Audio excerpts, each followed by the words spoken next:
I love you. He was my roommate. Just for the free day. Hello everyone. Can everybody hear me at the back here? Good? Okay. Alright. So I wasn't gonna talk in the open mic session, honestly. And I didn't have anything prepared, so I'm gonna be spontaneous here. And just like our lovely continent Africa, we've been sensing some spontaneousness around, which is beautiful and awesome to experience something new. So my topic is going to be a little bit different. I like to think oppositely on most of the stuff. Maybe sometimes it works for the best, sometimes it gets you in trouble, but it's always a new thing to do. So my topic is going to be about you, or maybe you, or any one of us. I'm not going to talk about leadership like you've always attended the work sessions and how to be a good leader and how to do that, how to motivate. No, not any of this anymore, okay? We're done with the PGA. Let's have something new here, okay? So I'm going to talk about you, about a person, about a team member in a team. You don't have to be a president. You don't have to be holding any positions. You only have to be you, because you exist. Ever since you were born, you exist. You occupy a space. You occupy the room at a hospital. You occupy a house. You occupy a desk at school. So your presence solely, without any skills that you're learning here, and hopefully you will learn a lot of skills here, you just have it in you. So you don't have to have any of those leadership skills. You only add to life by being you.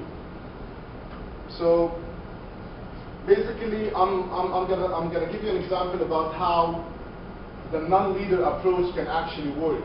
It actually worked from where I came from.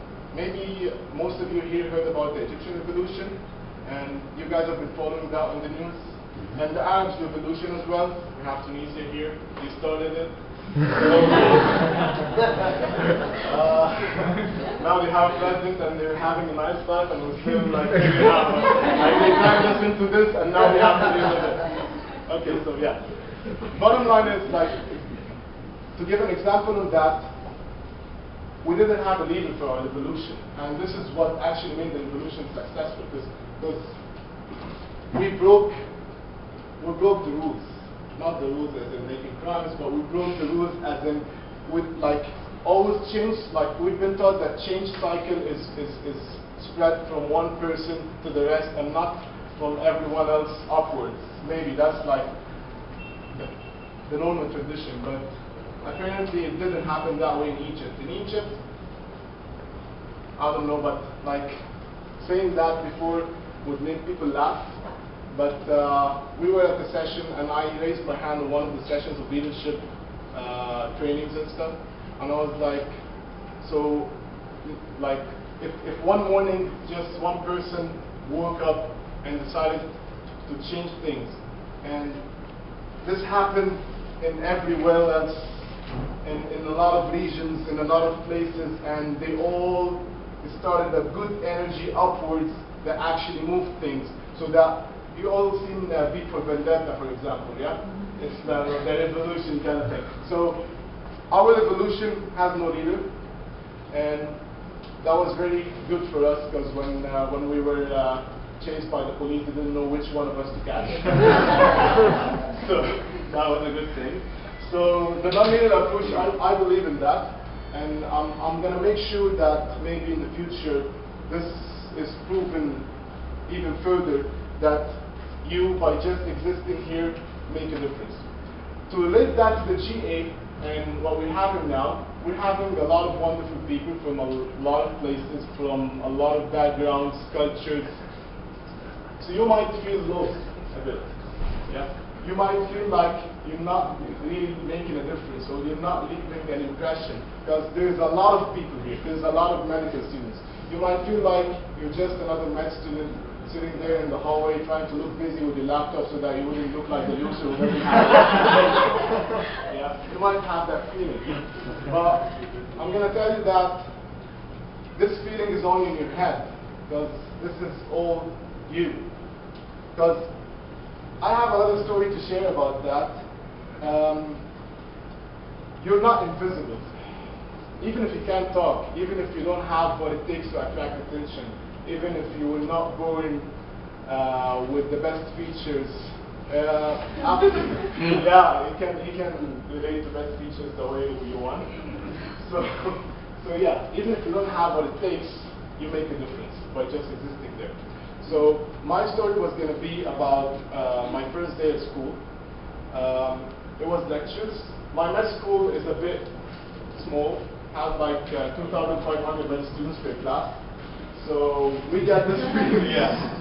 So yeah, there's a lot of us. There's a lot of these. There's a lot of this guy. He's from my med school. So it's really hard to stand out. So my first day was like we were 2,500 people all squeezed in the lecture hall. I don't know how they managed to do that.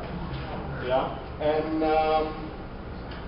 I met a person, and I asked him what his name was, and he told me his name. But just like I keep doing this, and I keep doing this here, and I'm sorry for that. The very next second you tell me your name, I forget it. I totally forget it. Like, hi, my name is Mohammed, nice to meet you, and you would tell me your name, and what was your name again? Like, I'm very bad at this. So I forgot this person's name. And then I ran into this person again in the hallway, and I didn't know this person's name.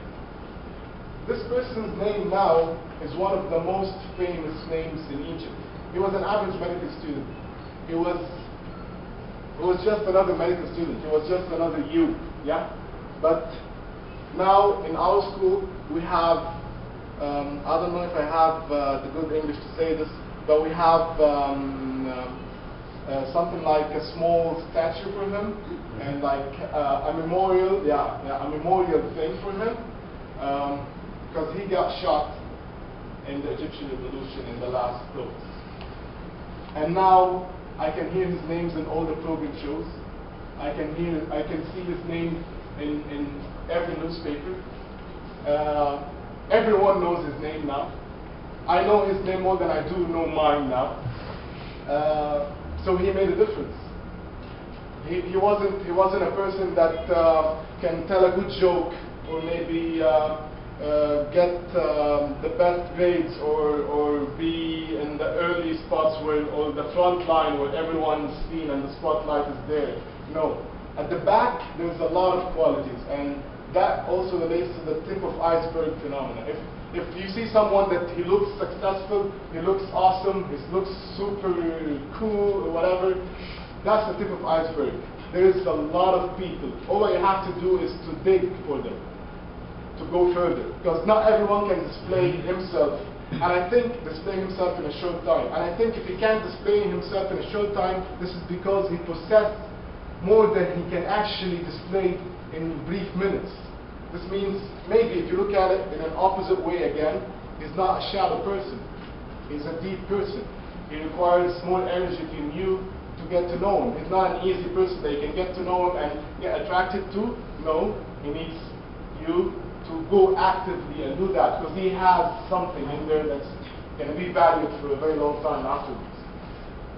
So to cut this short, I know you're all tired. This person's name is Alaa Abd El Hady, and now his name is being mentioned somewhere in Ghana, and there's a lot of other people now that know this person, and maybe now he can rest in peace and forgive me for not knowing his name. And last but not least, and to wrap this up, I really would like to thank Miguel and for making this session, for making an open mic conference, for giving us a chance to come up here and talk our hearts out. There's an English saying, and correct me if I'm wrong, that says the goal of every Englishman is to go to his grave unembarrassed.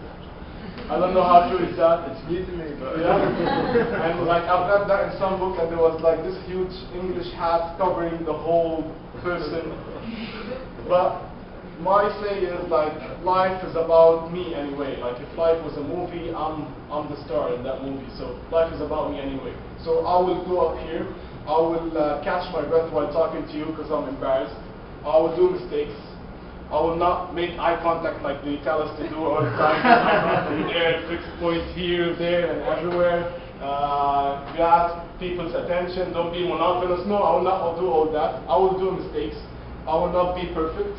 I will just be me. And I'm a valuable person just because it's my life.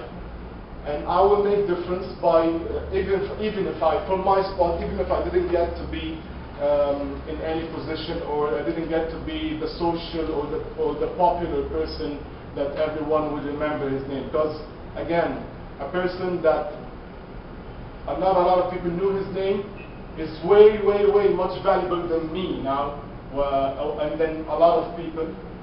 So an average student is now, he's the first student to have a memorial done for him at a university in Egypt. So this is huge. And that's it, and thank you guys for hearing me out. Thank you.